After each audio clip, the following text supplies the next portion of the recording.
အားလုံးပဲမင်္ဂလာပါကျွန်တော်ကတော့ Yan Manager Virtual မှာသင်ကြားနေတဲ့ဝန်ခံဖြစ်ပါတယ်ကျွန်တော်ဒီနေ့တက်ပြီးတော့ Marketing Management ဆိုတဲ့အပိုင်းလေးကိုပြောပြပေးချင်ပါတယ်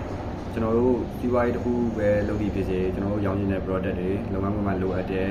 ရောင်းရမယ့် product တွေရှိလာခဲ့ပြီဆိုရင်ကျွန်တော်တို့ marketing လုပ်ဖို့လိုအပ်လာပါပြီကျွန်တော်တို့ marketing လုပ်ပြီးဆိုတာနဲ့ကျွန်တော်တို့လုပ်တဲ့ပစ္စည်း product အကုန်လုံးကိုလူတိုင်းသိအောင်လုပ်ရပါလိမ့်မယ်လူတိုင်းနေမကောက်ပါဘူးတစ်ကမ္ဘာလုံးသိအောင်လည်းလုပ်နိုင်ရပါလိမ့်မယ်ကျွန်တော်တို့ marketing လုပ်ပြီးဆိုတာနဲ့တက်နေလို့မရပါဘူးလူအမြင်ကတ်အောင်ဒီကိုယ့်ရဲ့ပစ္စည်းကိုရောင်းမဲ့ product ကိုစီးပွားရေးကိုပေါ်လုံးမိပါဘူးလူတိုင်းသိအောင်လုပ်နိုင်ဖို့အရေးကြီးဆုံးဖြစ်ပါတယ်ကျွန်တော်တို့အခုနောက်ပိုင်း marketing လုပ်လာတဲ့ဥစ္စာတွေကို social media တွေကနေဆင်တယ်အများကြီးတွေ့ရှိလာရပါတယ်ကျွန်တော်တို့နောက်ပိုင်းမှာဆိုရင်လည်းဒီ digital marketing တွေကများစွာအကျိုးရှိပါတယ်ကျွန်တော်တို့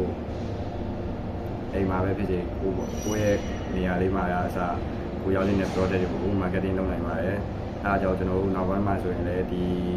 marketing နဲ့ဆိုင်တဲ့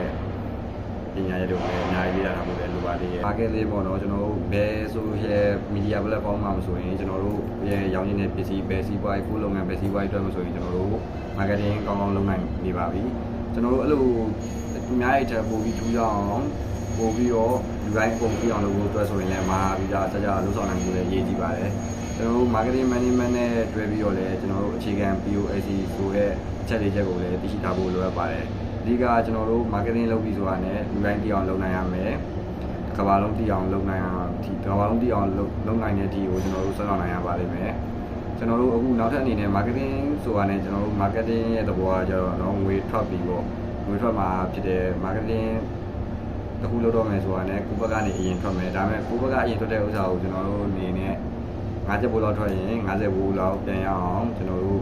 လုပ်နိုင်ရပါမယ်ကျွန်တော်တို့ရောင်းနေတဲ့ project တွေအကုန်လုံးကျွန်တော်တို့လုပ်မဲ့စီးပွားရေးအကုန်လုံးအတွက်ကိုကျွန်တော်တို့လူတိုင်းသိအောင်လုပ်ဖို့အဓိကအရေးကြီးဆုံးဖြစ်ပါတယ်အားလုံးကျေးဇူးတင်ပါတယ်